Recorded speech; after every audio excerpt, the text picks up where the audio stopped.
Bonjour, je vais procéder au tirage défi pour cette fin août pour chacun des signes du zodiaque.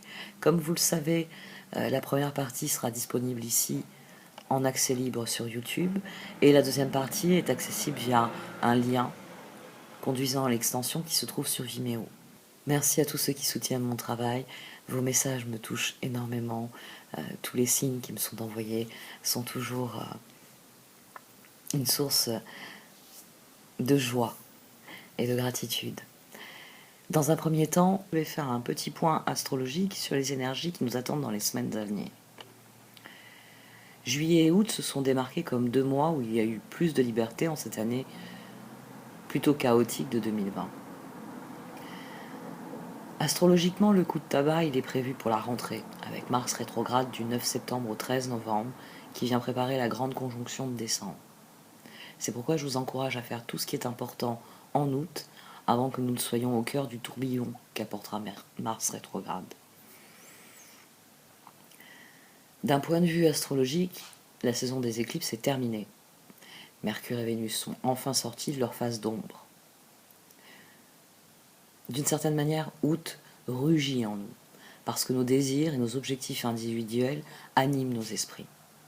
Non seulement nous sommes dans la saison du lion, mais le puissant Mars est en bélier.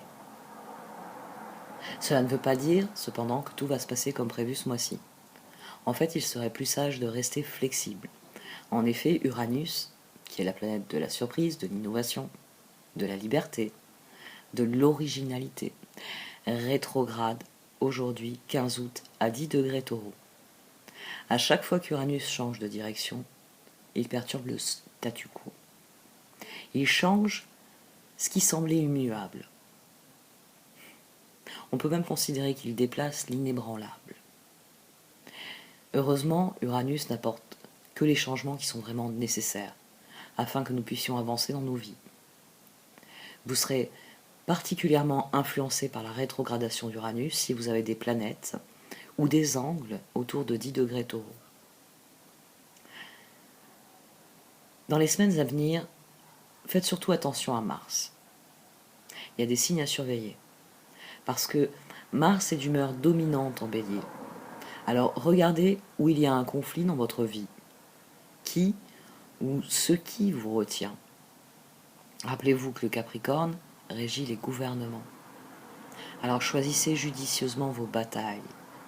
Mars a été un acteur clé en ce qui concerne le virus et son déplacement à travers le zodiaque l'a clairement montré. Cela suggère que la phase rétrograde de Mars, qui aura lieu du 9 septembre au 13 novembre, pourrait nous confronter à plus de restrictions dans nos libertés. De toute façon, où que vous trouviez Mars dans votre horoscope, c'est le mois pour avancer, pour batailler si nécessaire, parce que Mars en Bélier est idéal pour lutter pour nos droits. C'est le symbole du manifestant par excellence, parce qu'il représente l'individu qui se lève pour revendiquer, pour défendre ses droits. N'oubliez pas que Mars sera très actif dès septembre, et ce jusqu'à la fin de l'année. Mars sera toujours en Bélier. Il y rétrogradera. Donc, tous les alignements qui ont été faits ces dernières semaines concernent des choses que nous allons devoir revoir à nouveau pendant sa rétrogradation. Son transit dure 5 mois en Bélier. Alors nous devrons tous y faire face. Mars ayant été carré à Pluton en Capricorne le 13 août, regardez ce qui s'est passé autour de vous ces derniers jours, au niveau personnel comme au niveau mondial. Cela n'a peut-être pas encore de sens, mais pendant la période rétrograde, c'est ce qui sera revisité et révélé d'une manière plus large. Finalement, Mars jette les bases des derniers mois de l'année. Alors, soyez attentifs aux thèmes dans votre vie maintenant, pour relever des indices. Mars et Pluton sont des énergies intenses, et nous pouvons remarquer des thèmes autour de la résistance, du pouvoir, du contrôle, de l'agression. Nous pouvons aussi ressentir le poids des obstacles à venir.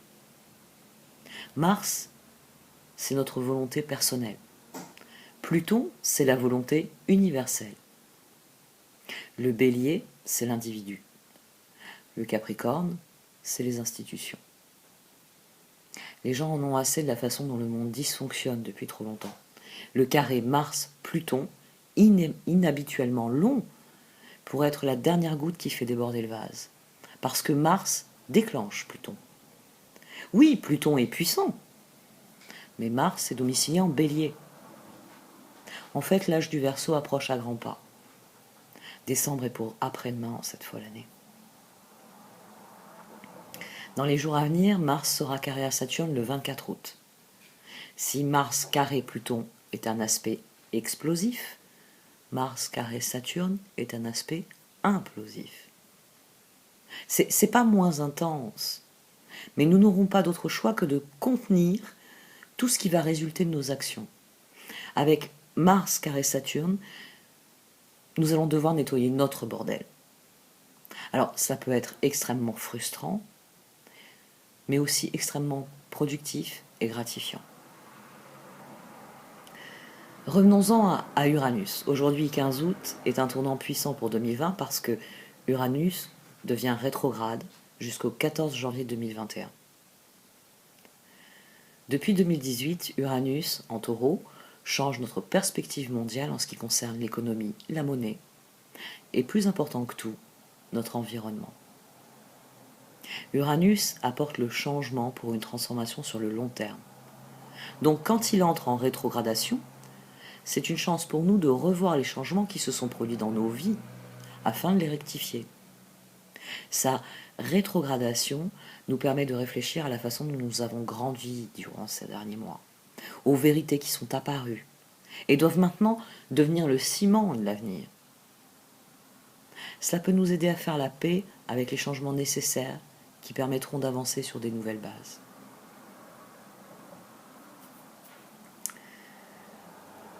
Le 17 août, le Soleil est conjoint à Mercure en Lion.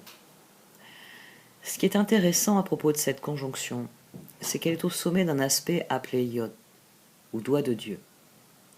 L'aspect est appelé ainsi parce qu'il ressemble littéralement à quelqu'un qui pointe son doigt vers quelque chose d'essentiel à propos de notre mission de vie.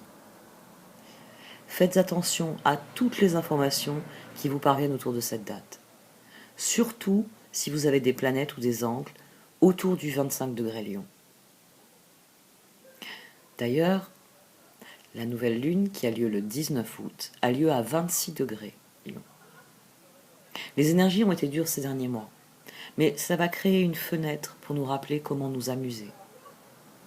Prenez du temps pour faire ce que vous aimez le plus, pour passer du temps avec les personnes que vous aimez le plus, et surtout pour vous connecter à votre cœur.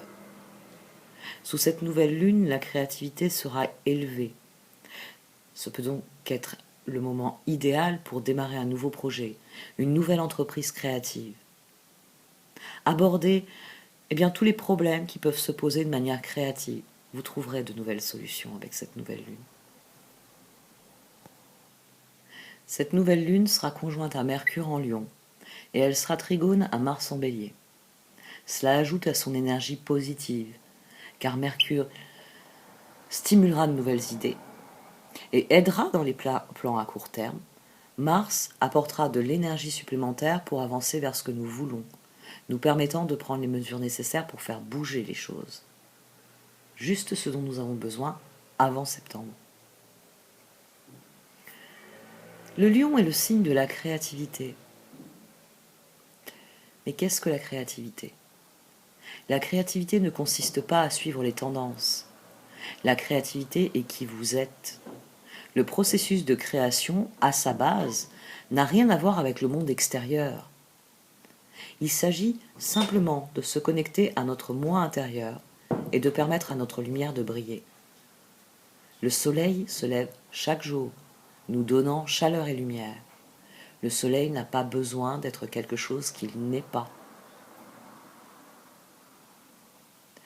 Ainsi donc, la nouvelle lune en Lion est notre rappel annuel que tout ce que nous avons à faire est d'être. Lorsque nous nous connectons vraiment à nous-mêmes, à notre conscience profonde, nous savons automatiquement ce que nous devons faire. Être pleinement soi-même est le plus beau cadeau que nous puissions nous faire à nous-mêmes, mais aussi au monde. Avec cette nouvelle lune, nous pourrons nous sentir appelés à partager une vérité. Et ce faisant, nous pourrons découvrir un nouveau pouvoir personnel. Notre esprit peut être tourné vers l'avenir. Et il viendra nous demander comment planifier les années à venir. C'est une excellente nouvelle lune pour définir des intentions audacieuses, courageuses. Il y a une énergie de soutien pour faire un acte de foi et pour voir comment nous pouvons tirer le meilleur parti de l'endroit où nous nous trouvons. La planète naine Eris, dont je vous ai parlé la dernière fois, sera également en carré avec Pluton, ce qui nous aidera à mobiliser nos forces pour combattre si l'ombre survient. Ayez bien conscience que les événements qui commencent maintenant seront liés à ce qui arrivera à sa plénitude autour du 28 janvier 2021. Alors trouvez des moyens de vous exprimer et de construire une vie dont vous êtes fiers, une vie qui vous donne l'impression d'avoir créé votre propre royaume. Soyez courageux, passionnés et forts. Bref, soyez authentiques et créatifs. Par ailleurs, Mercure entre en Vierge le 20 août. C'est le meilleur emplacement pour Mercure car il est à la fois en domicile et en exaltation en Vierge. Donc c'est le meilleur moment de l'année pour entreprendre de nouveaux projets. Au cours des semaines à venir, nous pourrons nous attacher à évaluer véritablement nos vies et à nous assurer que nous disposons des ressources dont nous avons besoin pour planifier nos actions pour le reste de l'année. Cultivez la vérité et Mercure servira vos messages prestement. Vénus a été en Gémeaux 4 mois. Exposant la dualité de notre société, à présent qu'elle est en Cancer, elle vient soigner notre bien-être. Réfléchissez à ce qui s'est passé dans votre vie au cours des 4 derniers mois, et en particulier pendant sa rétrogradation du 13 mai au 25 juin. Des changements sont survenus. Des paroles ont été dites. Il est maintenant temps de prendre une profonde inspiration et de donner un sens à tout cela avec notre cœur. Laissez Vénus vous guider dans la recherche de la meilleure approche pour aller de l'avant. Écoutez vos sentiments, ce qui a du sens pour vous, ce qui vous permet de vous sentir bien. En fait, on ouvre vraiment la saison de la Vierge parce que, après la période flamboyante qui a été la saison du Lion, nous entrerons aussi dans le mois de la Vierge, le 22 août, avec le passage du Soleil en Vierge. Ce sera le moment idéal pour organiser et préparer la rentrée, quelle que soit la forme que celle-ci revêt pour vous. Nous serons désireux de créer un équilibre travail-vie personnelle qui nous valide et nous comble. Ce sera aussi le bon moment pour se connecter avec notre divin féminin et de se rappeler à quel point il est puissant. Il est partie intégrante de la force vitale de cette planète. La Vierge est libre de faire ce qu'elle veut, quand elle veut et avec qui elle veut. Elle n'a pas besoin d'un partenaire pour être entière et complète dans ce qu'elle est. La Vierge nous rappelle que lorsque nous suivons notre boussole intérieure, nous avons toujours la force et le savoir permettant de surmonter les défis qui se présentent à nous. La Vierge est féroce, mais son cœur est ouvert et toujours conduit par le pouvoir de l'amour. Cette année, la saison de la Vierge apporte un magnifique trigone avec Jupiter en Capricorne et Uranus en Taureau. Vous pouvez espérer, même et surtout en ces temps turbulents. Ce trigone sera actif du 25 août jusqu'au 10 septembre. En fait, Vénus sera très active, puisque le 27 août, elle fait aussi un trigone à Neptune. Ce sera une énergie subtile, avec la déesse de l'amour en harmonie avec la planète des rêves et de la créativité. Ensemble, leur énergie enverra des vibrations douces, romantiques et créatives dans le cosmos. Cela nous portera magnifiquement vers la pleine lune des poissons, qui tombe le 1er septembre. Le 30 août, Vénus en Cancer sera opposée à Pluton en Capricorne. Le but de la vie est le bonheur. Mais qu'est-ce qui est encore plus important que de se sentir bien? C'est de se sentir vivant. Vivre l'expérience humaine pleinement. Et c'est ce que Vénus va venir dire à Pluton. Je vous remercie de m'avoir écouté. Je vais maintenant passer à la première partie des tirages.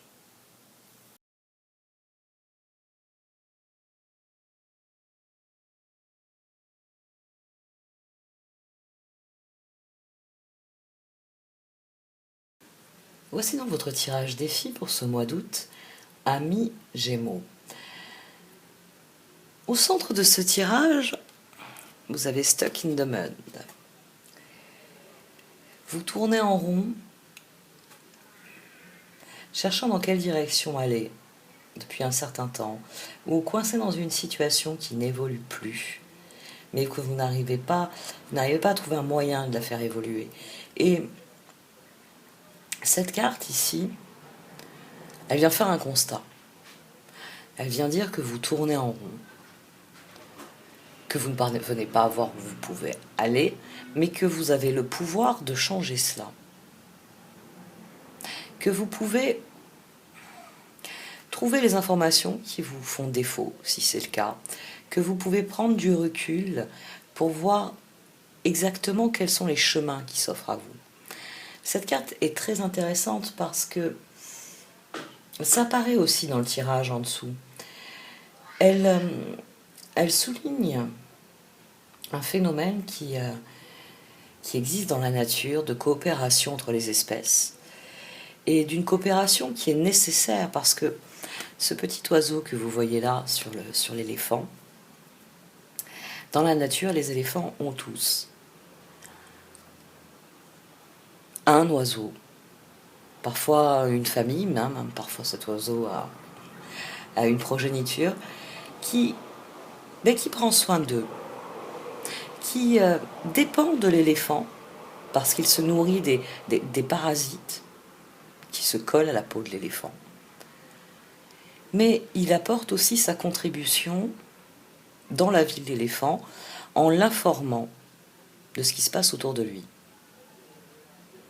C'est-à-dire que quand il y a un bruit, un danger, l'oiseau va prendre de la hauteur, va voir la situation et revient former l'éléphant sur ce qui se passe et l'endroit où ça se passe.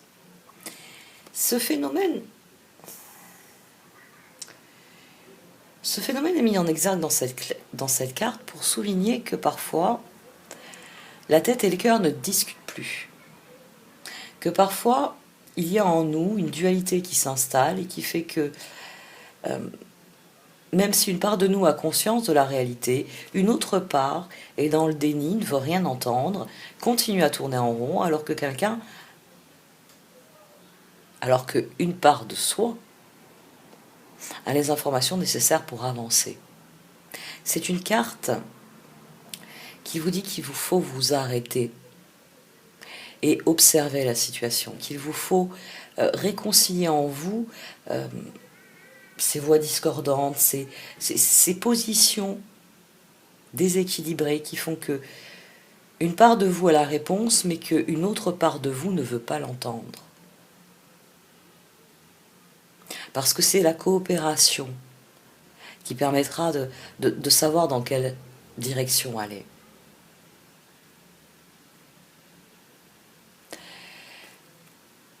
C'est d'autant plus important que juste au-dessus, vous avez Ride the Wave. Là, on est dans une dynamique qui est complètement différente. Et c'est l'action que vous conseillent les cartes. De vous insérer dans le courant et de surfer sur la vague. Dans cette carte, on saute sur les occasions, sur les opportunités, pour progresser, pour aller vers ce que l'on désire vivre. C'est une carte qui souligne que quand vous suivez le courant, les gens, les circonstances, c'est dauphin ici, naviguent auprès de vous et que vous pouvez en bénéficier pour accélérer les choses. Mais pour cela, il faut être pleinement conscient de ce qui s'offre à vous.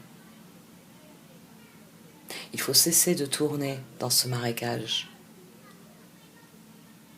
Il faut pacifier son espace intérieur pour réellement voir dans quel sens va le courant. La boue ici, elle est générée par votre mouvement.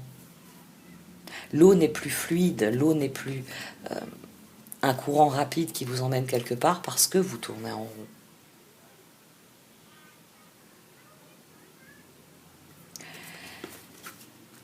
Tout ce tirage vient vous dire que vous avez les moyens d'avancer, de progresser. Et que pour cela, il va falloir faire des choix conscients. Parce que le moment est venu d'être créateur de vos rêves et de le faire de manière consciencieuse. C'est pour ça que les cartes viennent vous parler de devenir le jardinier. Les allégories ou les métaphores qui se rapportent au monde agricole sont très importantes parce que ça tient compte on y trouve toutes les lois de l'univers. Les lois de croissance. Il faut semer pour récolter. Il faut être consciencieux. Il faut savoir dédier son attention à ce qui est essentiel pour que les récoltes, pour que la croissance mène à des récoltes fructueuses. Les cartes ici, elles vous recommandent de cesser de tourner en rond dans une situation qui ne progresse pas pour briser ce cercle vicieux, pour en sortir.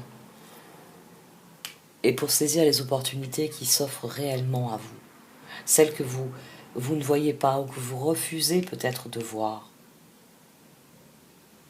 Parce que il s'agit pour vous de devenir un jardinier consciencieux, un jardinier qui se concentre sur ce qu'il entend créer, sur ce qu'il entend vivre, et qui dès lors focalise son attention sur ce qu'il a à faire. Préparer la terre, semer, sarcler, biner, tailler, puis récolter. Ce tirage dit que vous avez le pouvoir, que vous avez celui de prendre le pouvoir. Vous avez le pouvoir de prendre les rênes et de faire progresser votre situation. Ici, vous voyez l'éléphant.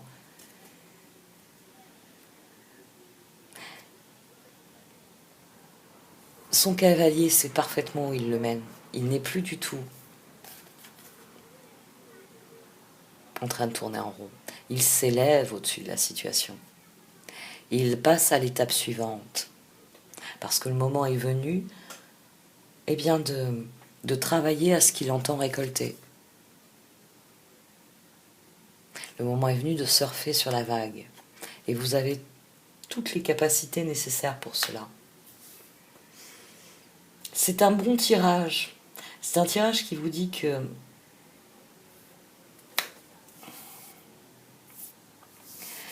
plus vous serez concentré sur ce que vous entendez vivre, et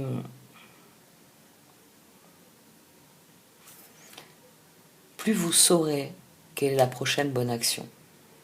Mais que si vous ne trouvez pas cette harmonie en vous, vous continuerez à tourner en rond. Que c'est en trouvant l'harmonie, en prenant du recul sur la situation, en la voyant telle qu'elle est, que vous verrez les possibilités et que vous pourrez surfer sur la vague. Il s'agit de trouver d'abord l'harmonie en soi pour pouvoir la répandre en soi ici. C'est cette harmonie qui sert de socle à une progression. En cultivant l'harmonie, vous sortez du schéma, du piège. Et vous pouvez saisir les opportunités, rencontrer les bonnes personnes, aller aux bons endroits, faire les actions qui vous permettent de progresser. C'est cela qui vous permet à terme de passer à l'étape suivante.